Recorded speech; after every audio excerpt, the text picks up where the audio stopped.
ఇక బెంగళూరులో హత్యకు గురైన ఏపీ యువతి దేవిశ్రీ అంత్యక్రియలు ముగిశాయి. చిత్తూరు జిల్లా బిక్కంవారిపల్లిలో కుటుంబ సభ్యులు బంధువులు కన్నీరు మున్నీరవుతూనే కార్యక్రమాన్ని నిర్వహించారు. దారుణానికి పాల్పడిన వారిని కఠినంగా శిక్షించాలని డిమాండ్ చేశారు.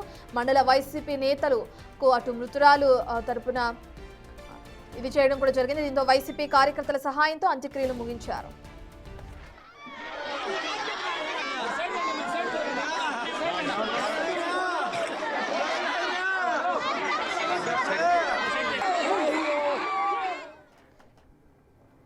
ఇక రైతు అటు రెడ్డప్ప జగదమ్మ దంపతులకు ఇద్దరు కుమార్తెలు, ఒక కుమారుడు. రెండో కుమార్తె దేవిశ్రీ బెంగళూరులో బీబీఏ చదువుతుంది.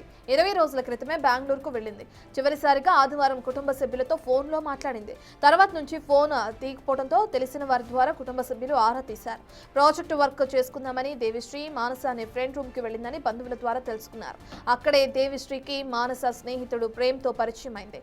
దేవిశ్రీని గదిలోనే ఉండగా మానస వెళ్లిపోయింది. ఆ తర్వాత ప్రేమ్ దేవిశ్రీకి మధ్య ఏం జరిగిందనేది తెలియాల్సిందే.